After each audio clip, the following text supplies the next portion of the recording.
Hey, welcome to the 10-Minute Daily Reality Check. Here's a promotional plug before we get started today with John Keegan. Yo. Do me a favor, okay? Spread the word. This is a 10-minute podcast. Everybody has 10 minutes a day to take a deep dive into the non-fucking bullshit side of life. We want more people thinking like us, not less people. So do me a favor. I never asked this, so I'm going to ask this for you today. Spread this, post this on Facebook, spread it out there all over social media so more people can be like us, because the more like us, the more life is going to be fun. Share now, it.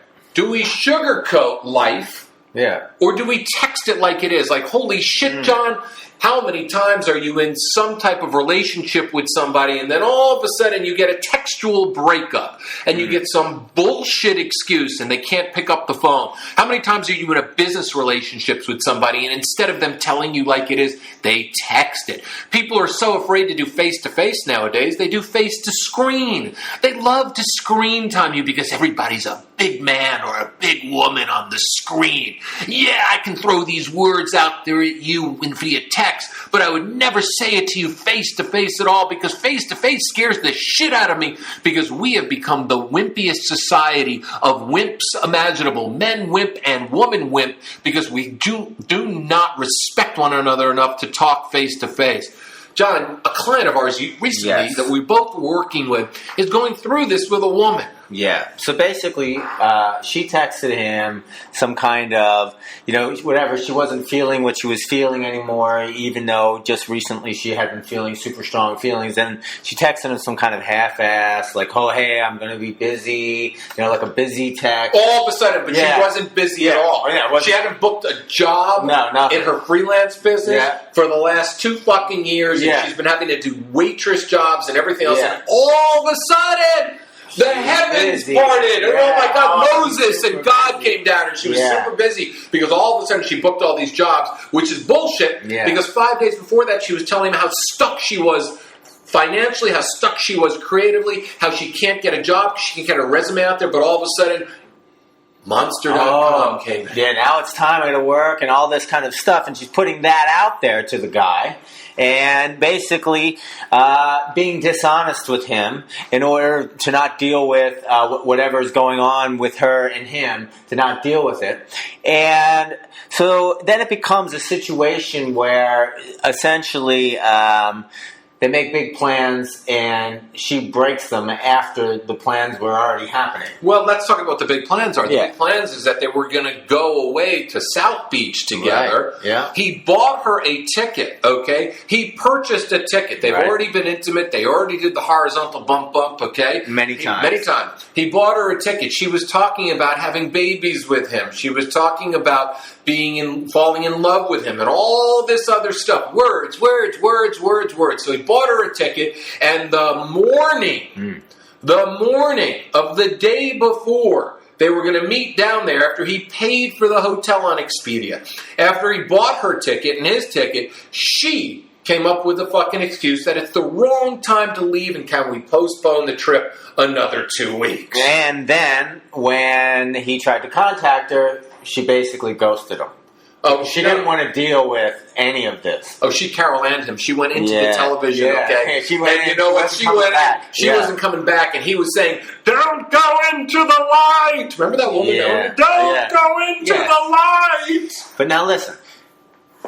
Then it becomes like, wow, this person just did something, violated the human respect between two people, because we've got the details. The guy didn't do anything to her.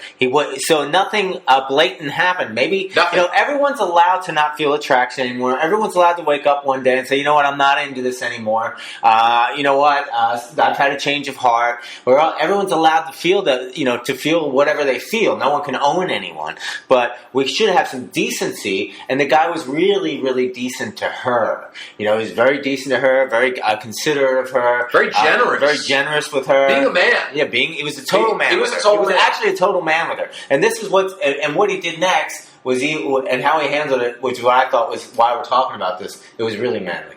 So essentially, it was a real leader. Essentially, she ghosted him. And then it became like, wow, should he wait around for days to see if she calls back, and then he falls into the neediness trap? Oh, I want her back. When already she's given the information that she sucks, that she's an unstable human being, that she's cowardly. She did all these things, and so then, but right away he was going to think, oh, the typical man response is, how can I get her back? How can I fix this? How can I smooth it over? And then he just stopped and he said, wait a minute. I've lived this too many times in my life. Which we teach all the time. We teach you you don't chase, you don't pursue, you don't beg, you don't plead. And this goes for you women listening too.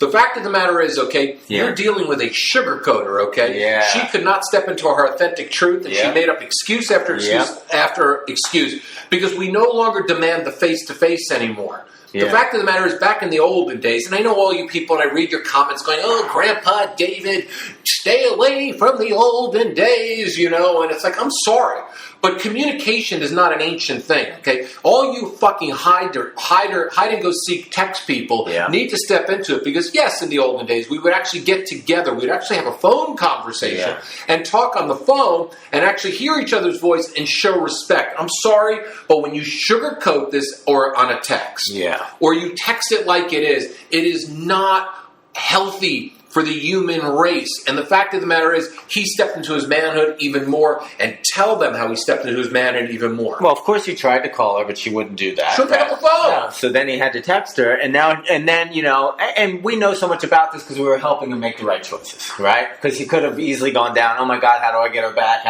But we let him see the light that no, she's done.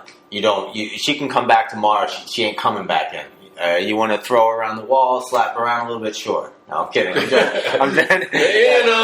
ego. The ego wants one more conquest. Yeah, I meant that sexually, not violently. Yeah. No, and one more. Yeah, you weren't Ray Rice. Yeah. So it was one more conquest fuck to literally go and take it to that level, because that's what the ego is saying. The ego is going, you know what? I'm going to hate fuck her right now, and I'm going to show her what she's missing, and I'm going to give her this big orgasm, and then I'm going to walk away and show her who has the power. But the power is the person in this situation that actually says, get on the phone, little girl, because we are talking right now. Get on the phone. We're going to meet. We're going to talk this out as adults, and we are going to fucking talk, and we're going to have a solution, and we're going to have a resolution, and we are going to stop the texting games. Yeah, I agree.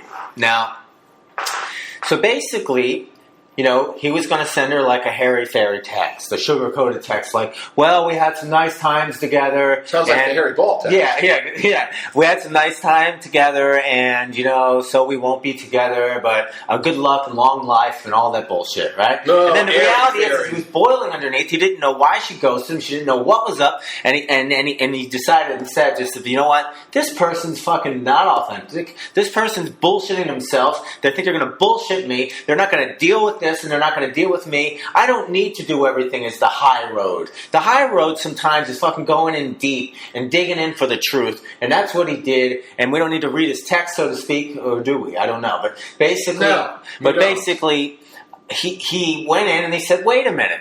This is not how an adult acts. This is not how you treat me, etc., etc." But he said it in such a way that just basically made her feel like shit, because it was true. And then she got a response, and then she called, and she still was just giving like, listen, I'm just not feeling it. I'm not feeling it anymore. But it still wasn't an excuse. He kept pressing her. He kept pressing her to break down and start, and now she's spilling the guts that she's really sorry, her life's in shambles, all that stuff. See, because he kept going. Because he didn't let her just have it and walk away and not deal with it. And it was good for him to let it out.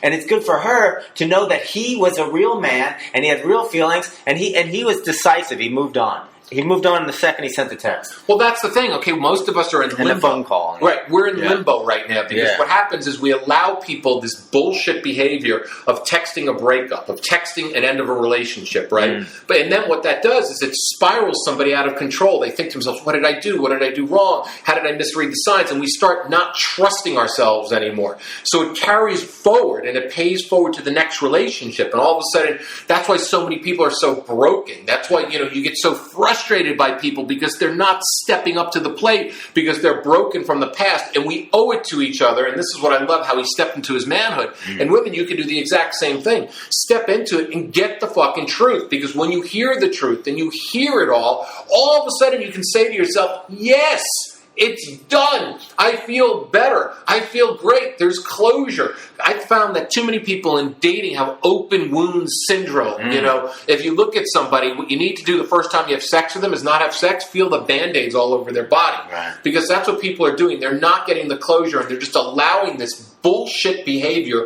of sugarcoating. As far as I'm concerned, text it like it is. Yeah. But not only that, get on the phone, face to face, make people own their truth. In the fucking eye. Yeah, and that's it. That's how you live. Why? And if they don't want to do it, that's another. That some people couldn't come back. And they keep you ghosted, and that's just another way. But at least you said your piece, and you said it like it is, and you let it out there, and you didn't sugarcoat it with some bullshit. I hate that. It's like a bad sitcom where people don't say what they're thinking or what they're doing, and they got this whole like Three's Company. If you remember that show, every episode was based on some idiot idea that all they had to do was talk to each other, right? Yes. So to me, I don't ever want to live a Three's Company episode. I just want to let it fucking out. Here it is into the world. Here it is into the world. I know. I mean, growing up watching reruns, that should still mess my brain up. It does. Come and knock on my door, right? You know, I've been waiting for you. I don't even know. I hated it. I don't like it watching. Or Gilligan's Island. It's like, I'm sorry, but if I was Gilligan, I'd take off the fucking white hat, right? Yeah. And I would fuck Marianne and Ginger. It's like all those shows are based on this, like, this ridiculous truth. But anyway, we're out of time today. We're going to come back tomorrow. Self-help, radical self-help. It doesn't suck. It doesn't. And John, what do they need to do? They need to spread this all over. Share this podcast if you liked it at all. Even if you didn't like it and it pissed you off, share it. And because I know for sure David and I are putting out real content, authentic content, unique content, two real guys sharing with you with your best interest. Please share it and tell your friends to share it too. Thanks.